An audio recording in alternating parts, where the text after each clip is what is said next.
Good morning, my name is Sian and I'm a young designer, maybe not in age but experience. I'd like to present to you the creation of my outfit for the fashion show entitled Resisting Technology and the Role of the Traditional Practices in Fashion Design. I'd be more than happy to take questions at the end of my presentation.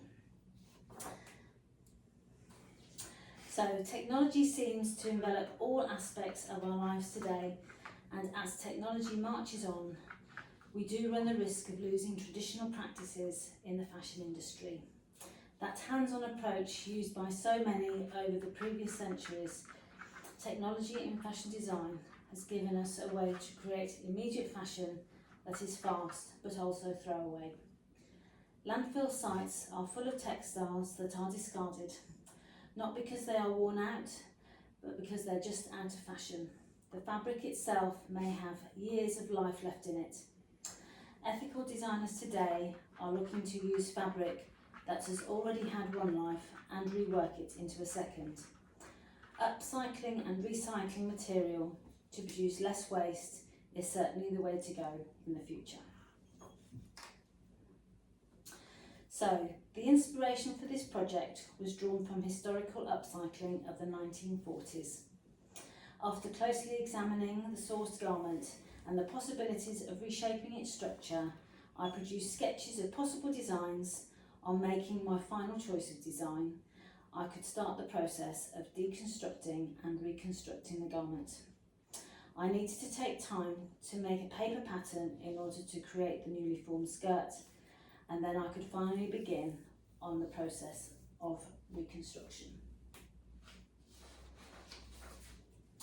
So my transformation, as I said, was inspired by the 1940s, a gentleman's three-piece suit into a lady's going out dress. It features a halter neck with a drop waist and a box pleat skirt in a 1920s fashion style of a flapper design. I like the idea of leaving just a hint of the jacket visible, and the rounded front of the lower hem remains intact, as you can see there. I liked to leave the side pockets, which you can see, and the breast pockets as a design feature. However, to make the skirt, the trousers were totally deconstructed, and I will talk more about the deconstruction and reconstruction process later in this presentation.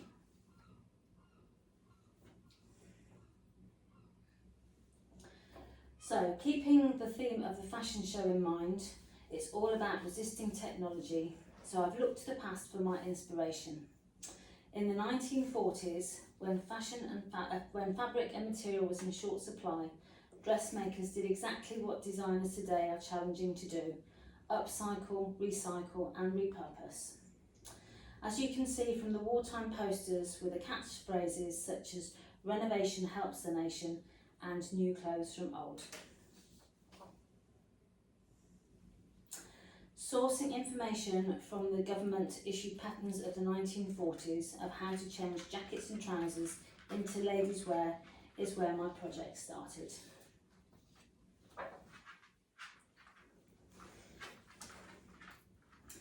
So the development of my ideas started with examining the gentleman's three-piece suit that I was going to repurpose. I wanted to keep the jacket front with its rounded lower edge intact, but liked the idea of doing something different with the collar, sleeves and possibly the back. My intention was always to make a dress, so the major decision was how to transform the trousers into the skirt. I played with several ideas that you can now see in my development sketches. So for the bodice, the ideas were much of the sleeve was cut away, you can see that in the three designs, and whether to completely remove the collar, whether to cut away the back to make a halter neck, and as for the skirt, do I go with straights, gathers or box pleats? I finally decided on completely cutting away the back of the jacket but leaving the collar, leaving the pocket flaps as a decorative feature and making a skirt a box pleat with the need of additional fabric sourced from curtains destined for landfill.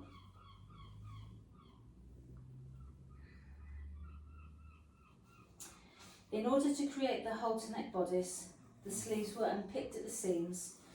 However, this was a little trickier than I thought, as there were so many layers of interfacing and substructure between the lining and the outer material, as you can see on the image here. A cut was made across the back from the underarm to underarm.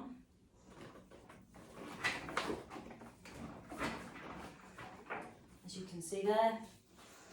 And then from the underarm up to beneath the collar, around this edge here, and around the neck. The top part of the back of the jacket was now free to be removed. I removed the pocket bags from the breast pocket and the two side pockets of the jacket. This was to take away any bulk and then re-stitch the welts back together. The lower jacket edges were stitched edge to edge up the first 5 centimetres of the jacket. The rest of the bodice was fastened with Chinese frog closures, and these were the only items that were purchased from new. This was because the original jacket buttons were not appropriate for this style of skirt. A small modesty panel was attached to the left side of the bodice to cover up any gaping, and this was because it became an edge-to-edge closure. So for the skirt section, the trousers were completely disassembled by unpicking the seams and cutting into rectangular pieces. Having deconstructed the trousers, it became apparent that there was insufficient material to make the box pleat design, so extra material was sourced.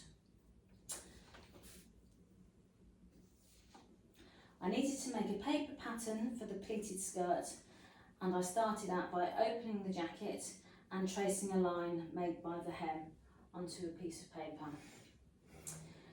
This was then to create the upper curved edge of the skirt so that it could be attached onto the jacket. There was also a more complex front shaped piece which I created, which fitted around the lower edge of the jacket at the front.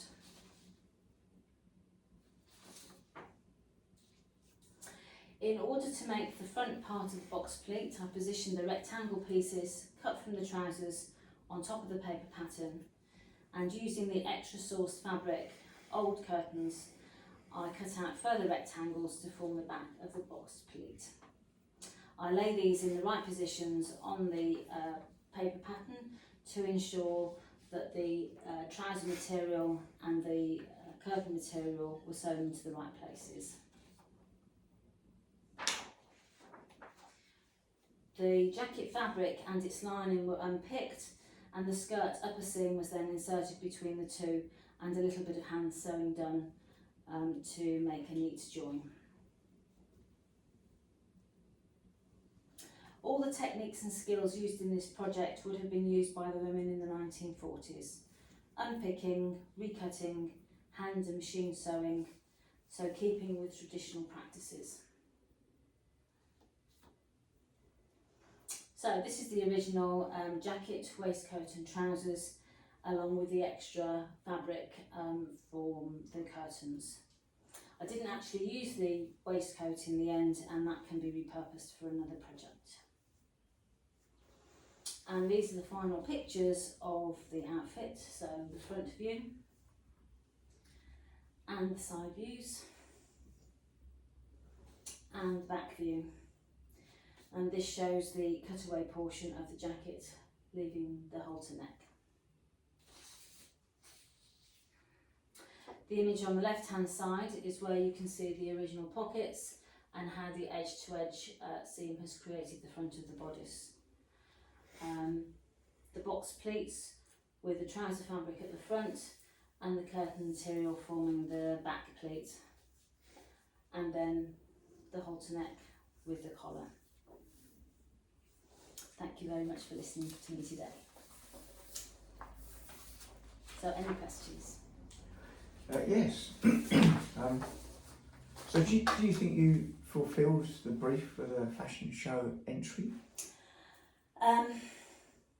I do. I think you were looking for new ideas to upcycle and recycle clothing, and these clothes may well have ordinarily gone to landfill.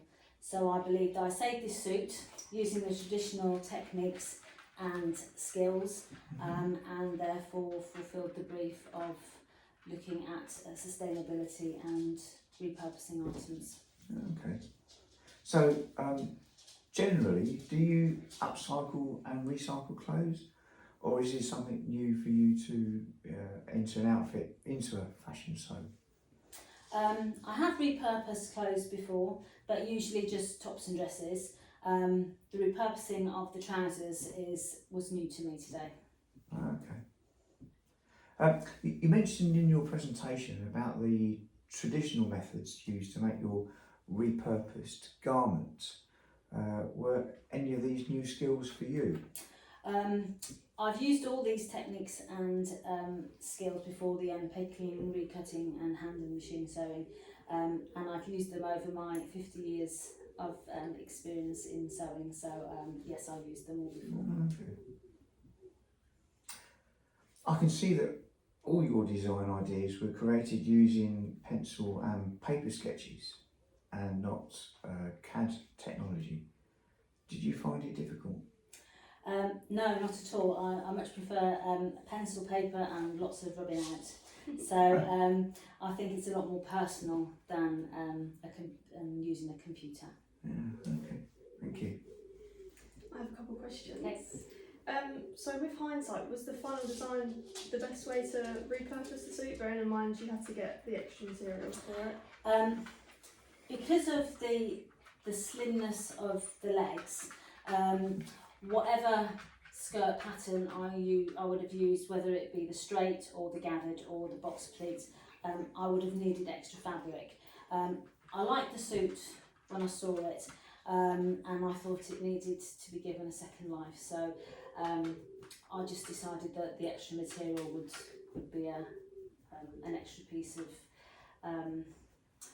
fabric that didn't go to landfill, and I'd use that in my outfit. Yeah. So was the tailored jacket easy to repurpose into the bodice of the dress? Once I got the sleeves removed, and there was a lot of substructure underneath that, I could then see the basic jacket structure, and then it was just a case of being brave and getting the scissors out and slicing across the back, and taking that top section out, making sure I didn't cut into the collar. But yeah, it was a challenge to start with. Thank you. It's lovely. Any other questions? No. Okay. Thank you. Thank you very much. Thank you for your time today, and I look forward to hearing from you. Thank you.